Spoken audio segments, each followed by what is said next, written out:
আউযু বিল্লাহি মিনাশ শাইতানির রাজিম। বিসমিল্লাহির রহমানির রহিম। বৃহত্তর ইসলামী সংগঠন রক্তে ভেজা পথ বাংলাদেশ জামাত ইসলামী কর্তৃক আয়োজিত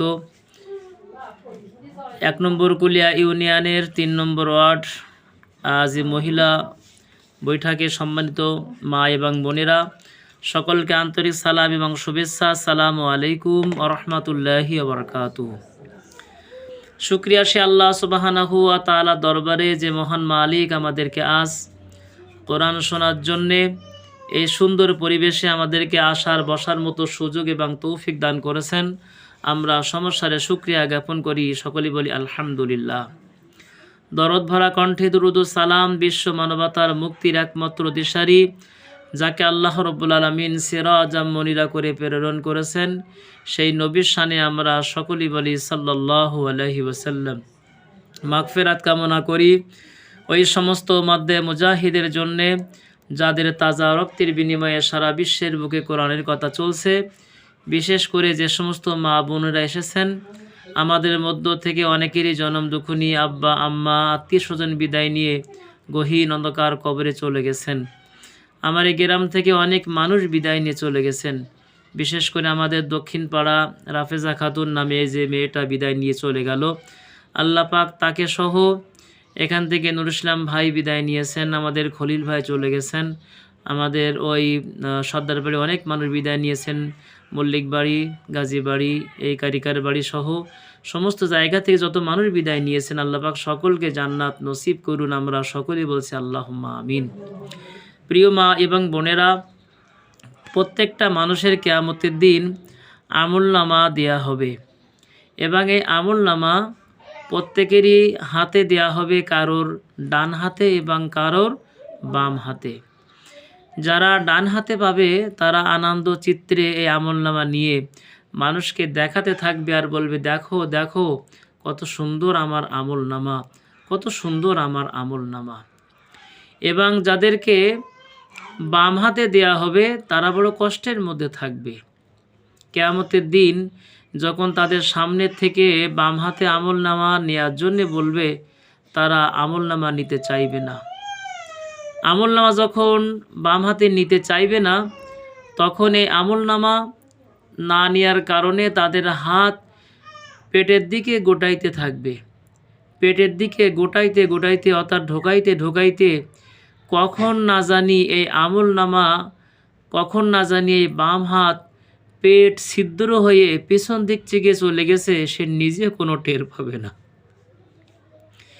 যখন তার বাম হাত পেট ছিদ্র হয়ে পিঠের দিক থেকে যখন ওই আমলনামা নেওয়ার জন্যে যখন হাত তার চলে যাবে পিঠের দিকে অর্থাৎ পিছনের দিকে, তখন ওই ব্যক্তির আমলনামা পিছন দিকে যেয়ে তার বাম হাতের মধ্যে ঢুকাই দেওয়া হবে। সকলেই বলে নাউযুবিল্লাহি মিন যালিক। এখন আমলনামা যখন সে পাবে, পাওয়ার সাথে সাথে সে কি বলবে? সূরা হাক্কা 25 নম্বর আয়াত 29 নম্বর পারা।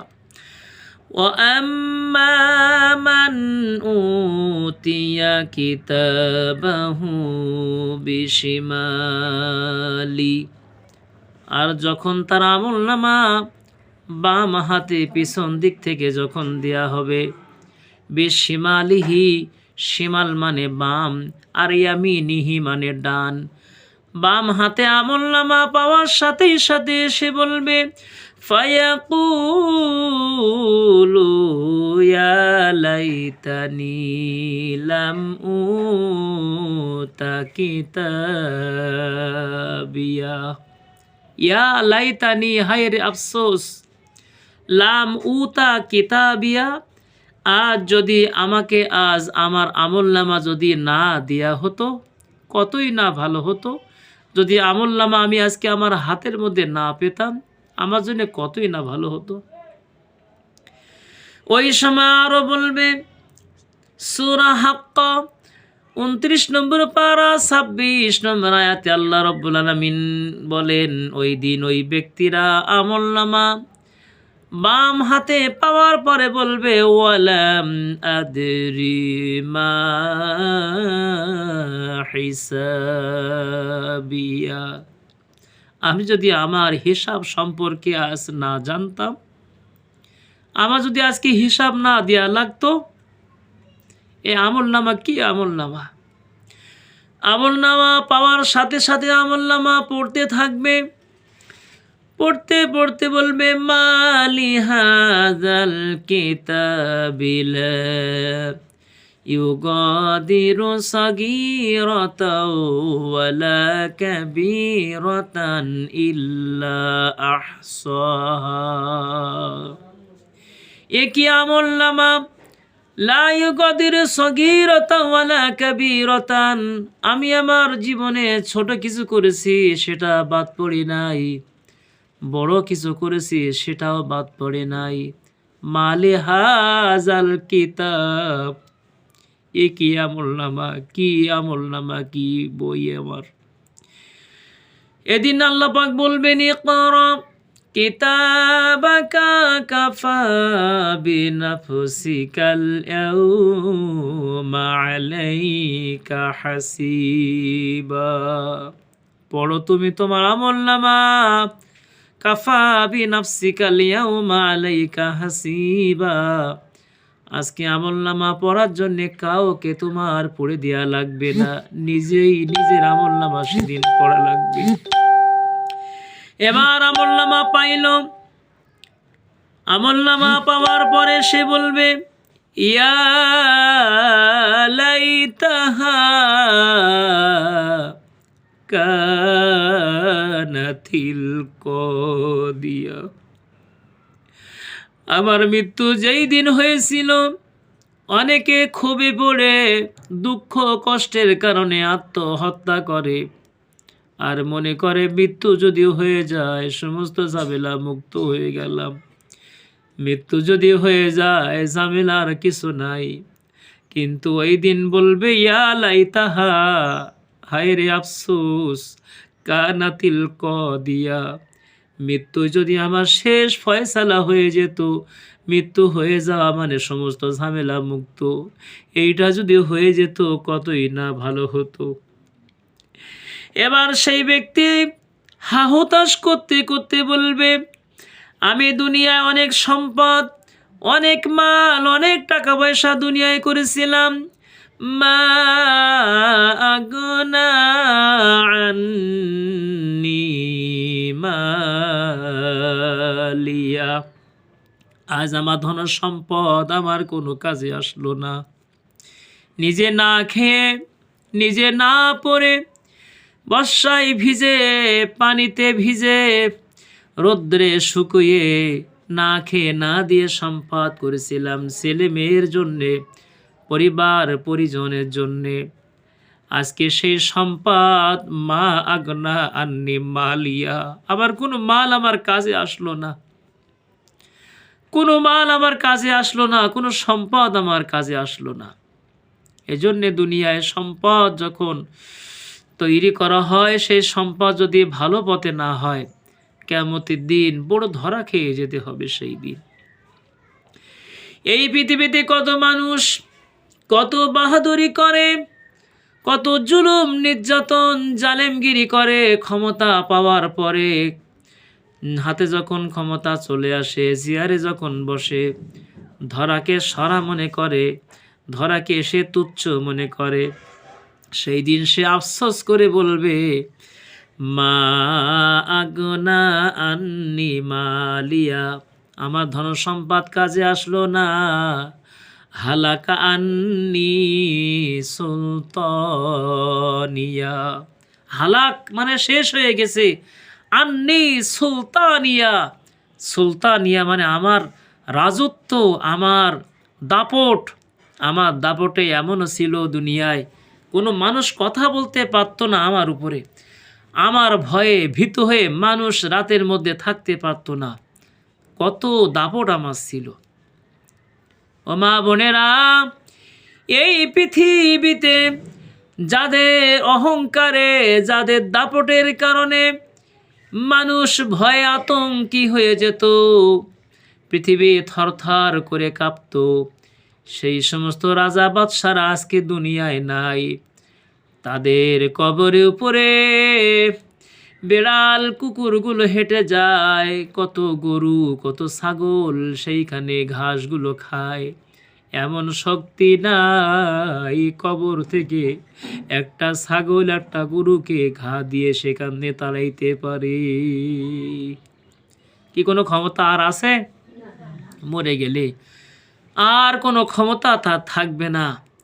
এই জন্যে বলেন হালাকা আন্নি সুলতানিয়া, হালাক শেষ হয়ে গেছে আন্নি সুলতানিয়া, আমার ক্ষমতার দাপট আজ কই, সব তো শেষ হয়ে গেছে। এই পৃথিবীতে যত বড় রাজা বাদশারা বাহাদুরি করেছে, জালেমের জুলুম করেছে, আল্লাহ রাব্বুল আলামিন তাদেরকে উচিত শিক্ষা দিয়েছেন। তেমনিভাবে ফিরআউন মুসা আলাইহিস সালামের উপরে নির্যাতন নিপীড়ন করেছে, এত নির্যাতন নিপীড়ন করেছে, দাপটি বাদশাহ ছিল। সেই ফিরআউনকে আল্লাহ পাক সামান্য পানি দিয়ে তাকে শেষ করে ফেলেছে। নমরুদ ছিল দুনিয়ায় বাহাদুরি করেছে, ইব্রাহিম আলাইহিস সালামের উপরে নির্যাতন নিপীড়ন করেছে, আল্লাহ রাব্বুল আলামিন তাকে সামান্য আগুন দিয়ে আল্লাহ পাক রব্বুল আলামিন তাকে কি করলো, তাকে ন্যাংরা মশার নাকের মধ্যে ঢোকায় দিয়ে দুনিয়া থেকে বিদায় করে দিল। এই পৃথিবীতে দাপটি ব্যক্তি ছিল, রাজারি করতো, খুন খারাপি করতো, মানুষকে নির্যাতন নিপীড়ন করে আল্লাহ রাব্বুল আলামিনের খোদাদ্রোহী ছিল, আল্লাহ রাব্বুল আলামিনকে স্বীকার করতো না। আবু জেহেল, সে আবু জেহেলকে নির্মমভাবে একই গর্তের ভিতরে কিয়ামত, একই গর্তের মধ্যে দুনিয়ায় তাকে ঢোকাই দেওয়া হয়েছে, বদরের ময়দানে শেষ হয়ে গেছে। সুতরাং আল্লাহ রাব্বুল আলামিন বলেন ক্ষমতা দিয়ার মালিক আমি, কুলিল্লাহুম্মা মালিকাল মুলক তুতিল মুলকা মান তাশা, আমি মুহূর্তের মধ্যে কারো ক্ষমতা দিতে পারি, ক্ষমতা কেড়ে নিতে পারি, রাতকে দিনের মধ্যে ঢোকায়, দিনকে রাতের মধ্যে ঢোকায়, এ ক্ষমতা কার? এ ক্ষমতা আমার। তা আল্লাহ পাক বলছেন ক্ষমতা পাওয়ার পরে ক্ষমতার সৎ ব্যবহার করতে হবে। আজকে লক্ষ্য করে দেখেন এই বাংলার জমিনে আল্লাহ কোরআনের কথা বলার জন্যে যারা কথা বলতো তাদেরকে এদেশ থেকে নিবন্ধন বাতিল করে দেয়া হলো 1 তারিখে। ঠিক তেমনি আল্লাহ রাব্বুল আলামিন কোরআনের কথা বলতে পারবে না, তাদের নিবন্ধন বন্ধ করে দেয়া হলো 1 তারিখে। আল্লাহর কি কৌশল, আল্লাহর কি খেলা! 1 তারিখ থেকে 5 তারিখের ভিতরে আল্লাহ পাক তাদেরকে দুনিয়া থেকে এদেশ থেকে বিতাড়িত করে দিয়েছেন। এ ক্ষমতা কার? আল্লাহর ক্ষমতা। এজন্য আল্লাহ পাক বলেন কিয়ামতের দিন যখন মানুষ বিপদে পড়ে যাবে সেই দিন বলবে হালাকা আন্নি সুলতানিয়া, আমার ক্ষমতা সব শেষ হয়ে গেছে, আমার কিচ্ছু নাই। শুধু তাই না, কোনো জাহান্নামী যদি জাহান্নামের কাছে চলে যায়, জাহান্নামের ফেরেশতা মালিক তখন তাকে ডেকে বলবে ও জাহান্নামী, কেন জাহান্নামে চলে আসলে? দুনিয়ায় কি কাজ করেছো তাকে তোমাকে জাহান্নামে নিয়ে আসলো? তখন ওই ব্যক্তি বলবে সূরা মুদ্দাসসির ৭৪ নম্বর সূরা ৪২ নম্বর আয়াত, মা সালাকাকুম ফি সাকর, কিসে তোমাকে জাহান্নামে নিয়ে আসলো? ওই ব্যক্তি তখন বলবে ক্বালু লাম নাকু মিনাল মুসাল্লিন, ক্বালু সে বলবে লাম নাকু মিনাল মুসাল্লিন, আমি দুনিয়ায় নামাজি ছিলাম না, নামাজি পড়তাম না, আমি মুসল্লি ছিলাম না, নামাজি পড়তাম না। নাম্বার 1। 2 নম্বর কারণ হলো ওয়ালাম নাকু নুতঈমুল মিসকিন,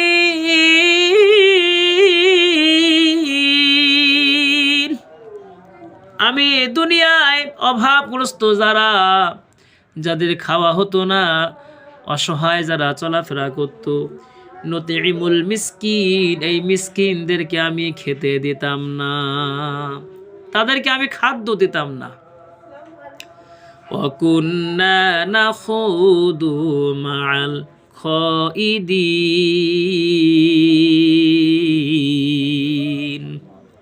সূরা মুদ্দাসসির 45 নম্বর আয়াতে ওই সমস্ত জাহান্নামীরা তখন আল্লাহর কাছে বলবে, আল্লাহ মালিক যখন জিজ্ঞেস করবে মা সালাকাকুম ফি সাকার, জাহান্নামে কেন এলি?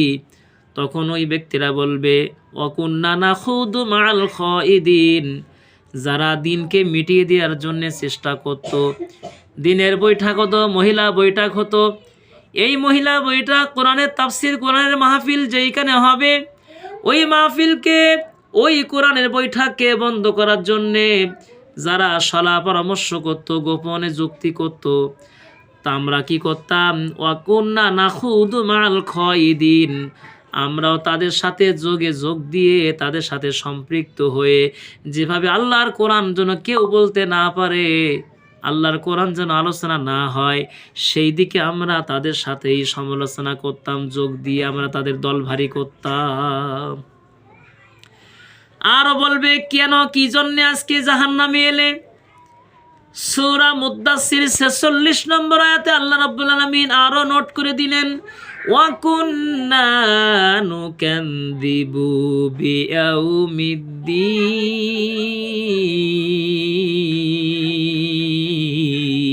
বিয়াউমিদ্দিন। আল্লাহু আকবার।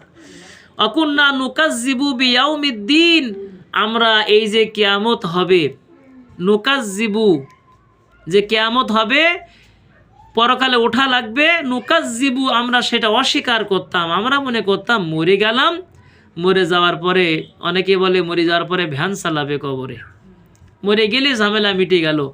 এই পরকাল যে হবে এটা আদৌ আমরা বিশ্বাস করতাম না, এটা আমাদের বিশ্বাসই হতো না।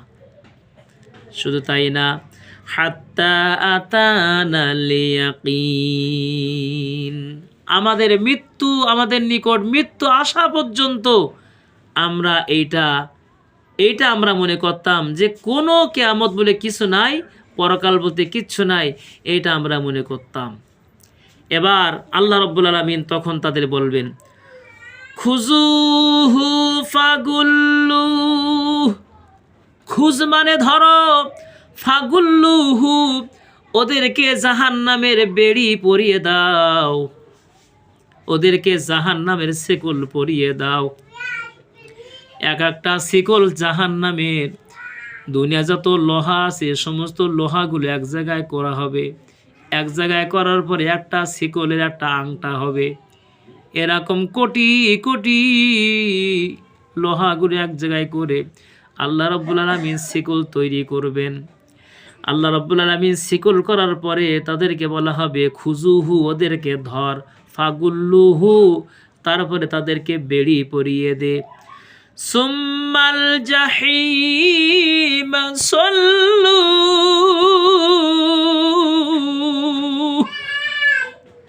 সুম্মা অতঃপর জাহিমা সল্লু, তাদেরকে জাহান্নামের মধ্যে ভরে দাও। ওদেরকে ধরো, ওদের গলায় বেড়ি পরাও এবং জাহান্নামের মধ্যে ঢোকাই দাও। সুম্মা ফি সিলসিলাতিন জারউহা সাবউনা যিরাআন ফাসলুকু,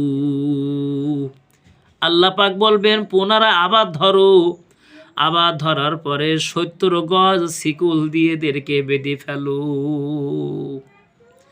70 গজ মানে হলো আপনার 2 হাতে 1 গজ, 70 গজ মানে 140 হাত লম্বা শিকল দিয়ে এদেরকে বেঁধে ফেলো, জাহান্নামে এদেরকে বেঁধে ফেলো। কেন বাধা হবে? ইন্নাহু কানা লা ইউমিনু বিল্লাহিল আযীম, সে মহান আল্লাহর প্রতি বিশ্বাসী ছিল না, আল্লাহকে সে বিশ্বাস করত না। আল্লাহ রাব্বুল আলামিন সূরা কাহফের শেষ আয়াতে আল্লাহ পাক বলেন, 15 নম্বর পারা, 4 নম্বর পৃষ্ঠা, প্রথম লাইনের পরের লাইন অর্থাৎ দ্বিতীয় লাইন আল্লাহ পাক বলেন, ফামান কানা ইয়ারজু লিকা রাব্বিহি ফালইয়ামাল আমালান সালিহা, ফামান কানা ইয়ারজু, যদি কোনো ব্যক্তি চায়, ইয়ারজু লিকা রাব্বিহি, আল্লাহর সাথে দেখা যদি কোনো ব্যক্তি করতে চায়, পরকালকে যেই ব্যক্তি ভালোবাসতে চায়, আল্লাহর সাথে সাক্ষাৎ করতে চায়, সেই ব্যক্তি 2টা কাজ করবে। কয়টা কাজ? 2টা কাজ। তার 1 নম্বর হলো ফামান কানা ইয়ারজু লিকা রাব্বিহি ফালইআমাল আমালান সলিহা। যত ভালো কাজ আছে সব ভালো কাজগুলো ফালইআমাল আমালান সলিহা, সলিহা ভালো কাজ সে করবে। আর 2 নম্বর হলো ওয়ালা ইশরিকি বিইবাদাতি রাব্বিহি আহাদা। ওয়ালা ইশরিক, আর শিরিক করবে না, বিইবাদাতি রাব্বিহি আহাদা, রবের কোনো ইবাদতে কোনো বন্দিগিতে সেজন্য শিরিক না করে। 1 নম্বর ভালো আমল করা, 2 নম্বর শিরিক না করা। শিরিক এমন একটা জিনিস, ইন্না শিরিকা লা জুলমুন আযীম, সবচাইতে বড় জুলুম হলো, সবচাইতে বড় জুলুম হলো শিরিক করা। কি করা? শিরিক করা। শিরিকটা কেমন শিরিক হয়? অনেকেই বলে থাকেন যে আমাদের একটা ঘের আছে, 3 বিঘা জমির ঘের, এই ঘেরটা আছেই বলে সংসারটা চলে। আমার একটা ছেলে বিদেশে থাকে, ছেলেটা বিদেশ থাকে বলে সংসার চলে। ওর আব্বা ইজি বাইক চালায় বলে সংসারটা চলে। ওর আব্বা ইমামতি করে বলে, চাকরি করে বলে সংসারটা চলে। আমার ছেলেটা হইজ বলে সংসারটা চলে। এটা হলো শিরিক। এগুলো কি? শিরিক। বলতে হবে ছেলেটা আল্লাহ পাক আয় দিয়েছে, এই ছেলের আয়ের মাধ্যমে আল্লাহ পাক চালায়। 3 বিঘা জমির ঘের আছে, ঘেরের মাধ্যমে আল্লাহ পাক আমাকে চালায়।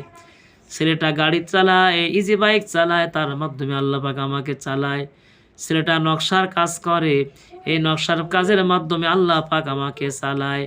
হাজির নাজির আল্লাহর উপরে ভরসা করতে হবে। যদি আপনি কাজের উপরে ভরসা করেন, ঘেরের মাধ্যমে সংসার চলে, ছেলের মাধ্যমে সংসার চলে, গাড়ির মাধ্যমে সংসার চলে, ছেলে ইমামতি করে তার জন্য সংসার চলে, তাহলে ইমামতি হলো আপনার রব, গাড়ি হয়ে গেল আপনার রব, ঘের হয়ে গেল আপনার রব, ছেলে হয়ে গেল আপনার রব। আপনাকে আমাকে বলতে হবে ওই ছেলের মাধ্যমে, ঘেরের মাধ্যমে, দোকানের মাধ্যমে, গাড়ির মাধ্যমে আল্লাহ চালায়। চালায় কে? আল্লাহ চালায়। শিরিক হলো 2 প্রকার, শিরিকে আকবার আর শিরিকে আসগার। শিরিক মানে 2 প্রকার, শিরিক আকবার মানে বড় শিরিক, আর শিরিকে আসগার মানে ছোট শিরিক। ছোট শিরিক যেমন আপনার হাত থেকে একটা বাটি পড়ে গেল, হঠাৎ করে বলে ফেললেন মনে হয় আজকে কুটুম আসবে। আপনার বাড়ির পাশ দিয়ে আপনার পাখি টকটক করে ডাকতে ডাকতে চলে গেল, কাঠঠোকরা পাখি, মনে করছেন মনে হয় আজকে কুটুম চলে আসবে। হাত থেকে কোনো জিনিস পড়ে গেছে, মনে হয় বাড়ি কুটুম আসবে। এই ছোটোখাটো জিনিস এগুলো শিরিকের পর্যায়ে পড়ে যায়।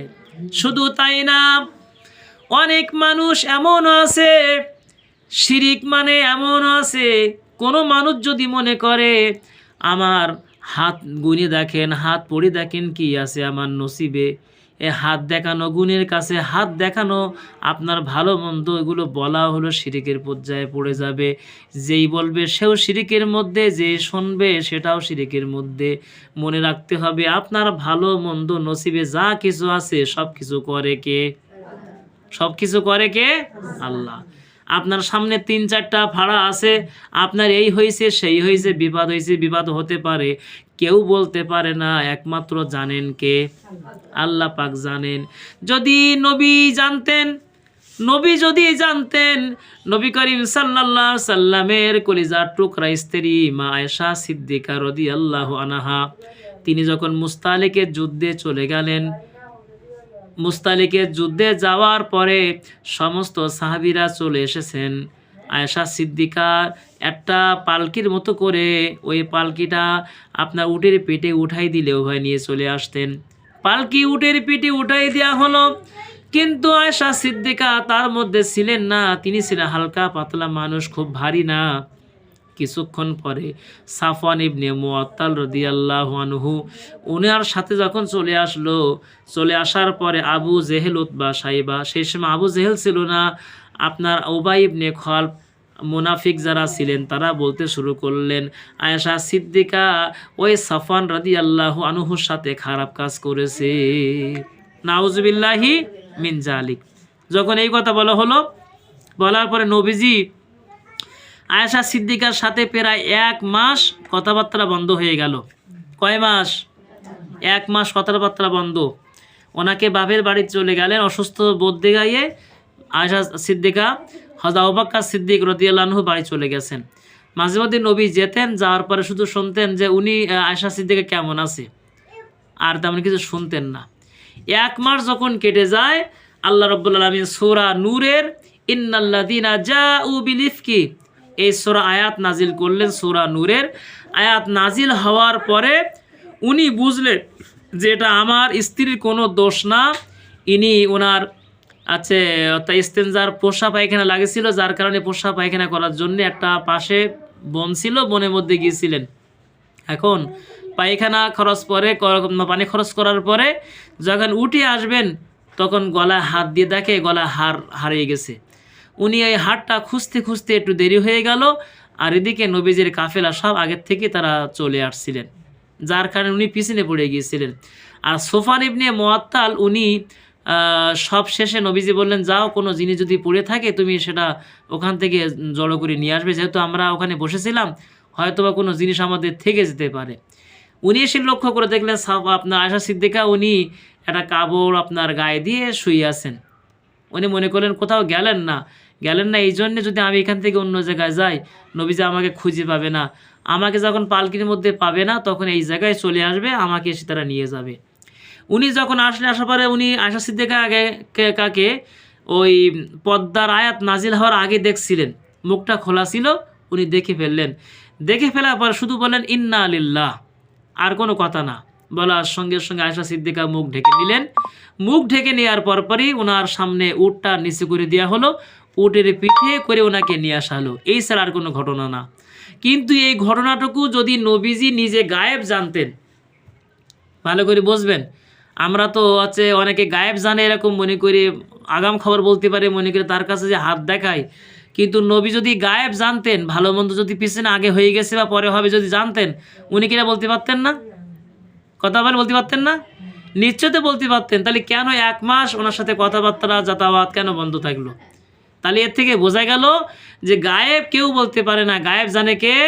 আল্লাহ। আল্লাহ যদি জানায় মানুষ জানতে পারে, নতুবা কেউ জানতে পারে না।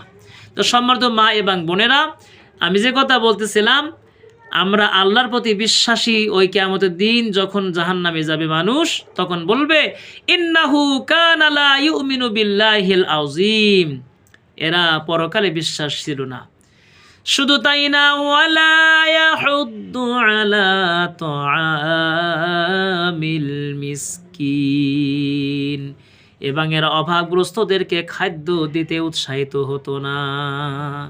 বাড়িতে খাদ্য আছে, কোনো ফকির মিসকিন বাড়িতে আসলো, খেতে দিত না, তাদেরকে দান সৎকার করতো না।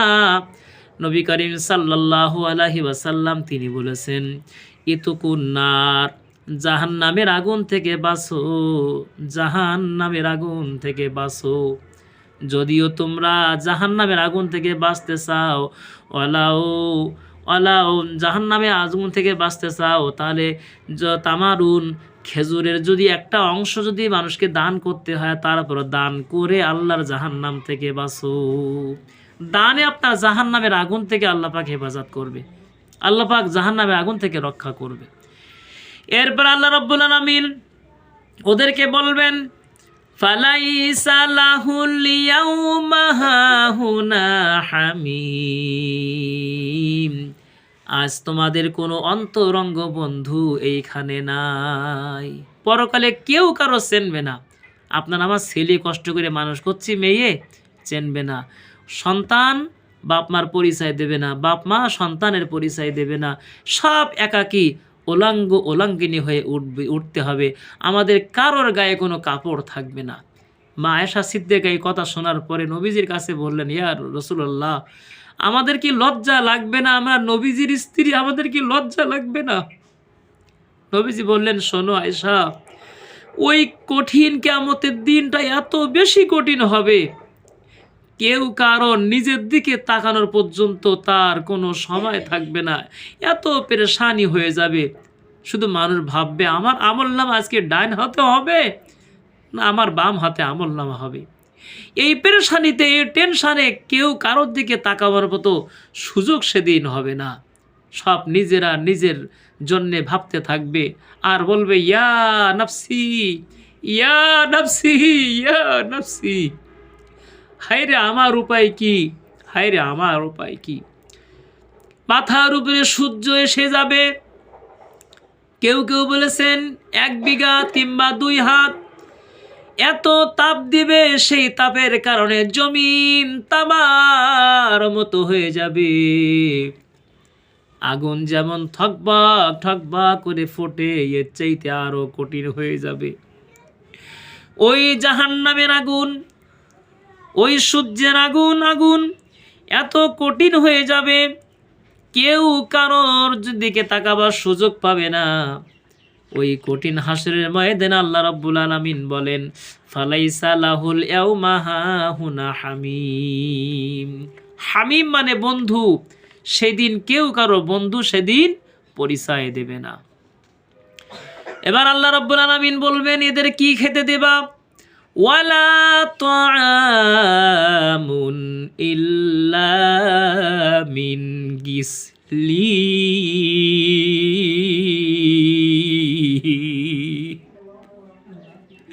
ওয়ালা তাআমুন ইল্লা মিন গিসলিন।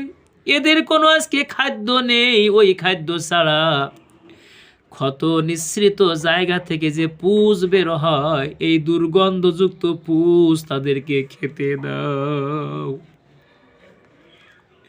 দুর্গন্ধযুক্ত পুজ তাদেরকে খেতে দেয়া হবে। এই দুর্গন্ধযুক্ত পুজ তারা খেতে চাইবে না। যখন খেতে চাইবে না, ওদেরকে জোর করে গালের মধ্যে যখন দেওয়ার জন্যে মালা খানা তার মুখের কাছে নিয়ে আসবে, এত দুর্গন্ধ আর এত গরম, ওই মালাটা তাদের মুখের সামনে আনার সঙ্গে সঙ্গে মুখের মধ্যে মাংসগুলো সব খসিয়ে খসিয়ে সেই পাত্রের মধ্যেই পড়ে যাবে। মুখের মধ্যে কোনো মাংস থাকবে না, মুখের ভিতরে কোনো মাংস থাকবে না, শুধুমাত্র আর হাড্ডি ছাড়া আর কিছুই থাকবে না, কোনো মাংস থাকবে না। দাঁতগুলো বের হয়ে যাবে, মানুষের হাড়গুলো বের হয়ে যাবে। বের হয়ে যাওয়ার পরপরই এবার বলা হবে, কেন খেতে চাইলে, খাদ্য কেন চাইলে বলো। এবার তাদেরকে কি করা হবে? তাদেরকে গরম পানি তাদেরকে দেয়া হবে। উজুহু ইয়াউমাইদিন খাশিয়া, ওই দিন মাথা নিচু হয়ে থাকবে। আমিলাতুন নাসিবা, তার কৃত কর্মের কারণে। তাসলা নারান হামিয়া তুসকা মিন আইনিন আনিয়া, তুসকা মিন আইনিন আনিয়া, পুজ রক্ত গরম পানি তাদেরকে খেতে দেয়া হবে, যেটা গালের ভিতরে ঢোকাবার সাথেই সাথে পেটের ভিতরে যত মাংস, যত নাড়ি ভুড়ি আছে সবগুলো পিছনের রাস্তা দিয়ে বের হয়ে যাবে।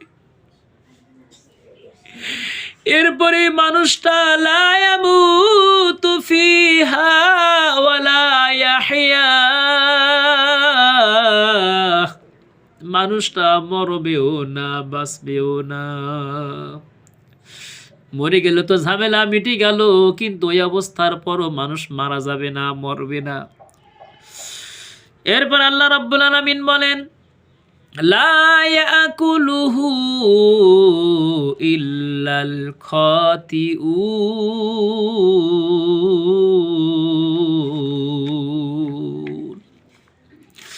যা অপরাধী ব্যতীত কেউ সেদিন এটা খাবে না। অপরাধী ছাড়া এটা সেদিন কেউ খাবে না।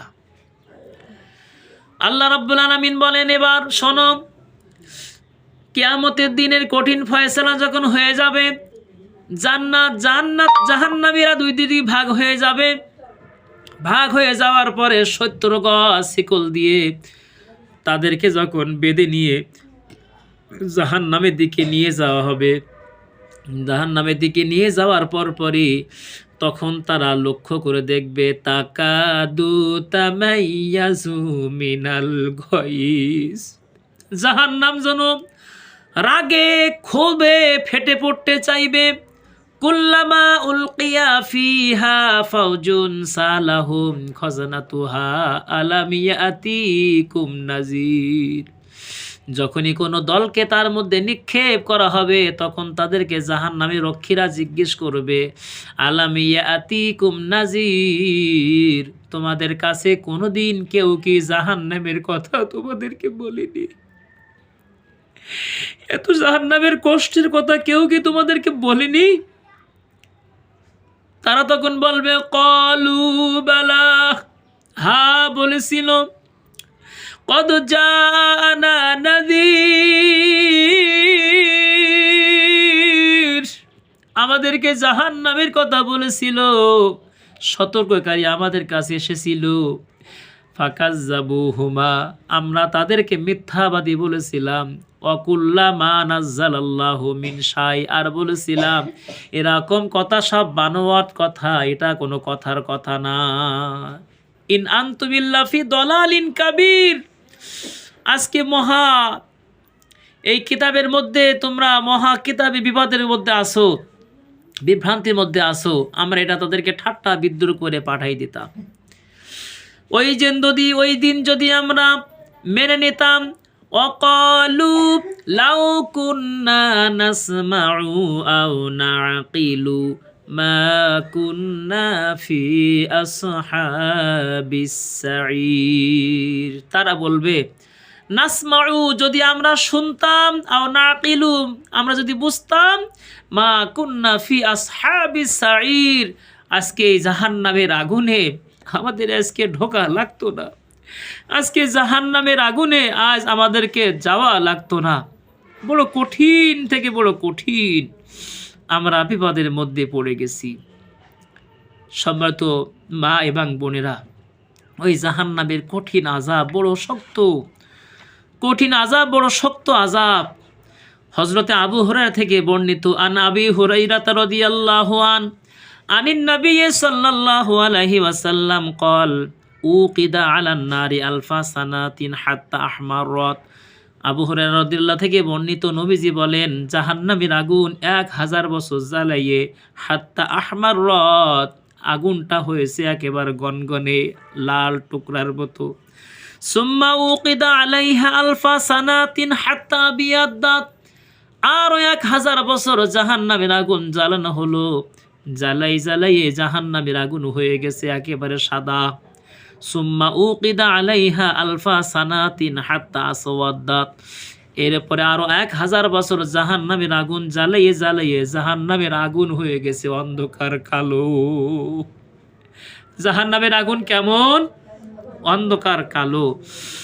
ফাহিয়া সাউদাউন মুসলিমা, নবীজি বলেন এই অবস্থায় আছে। রাওয়াহু তিরমিজি শরীফের হাদিসে নবী করিম সাল্লাল্লাহু আলাইহি সাল্লাম এটা বলেছেন। সুতরাং এই জাহান্নামের আগুন থেকে আমাদের বাঁচার জন্যে আমাদের সবাইকে এই জাহান্নামের কঠিন আগুন থেকে বাঁচার জন্য চেষ্টা করতে হবে। আল্লাহ পাক যেন তৌফিক দান করেন, আমিন।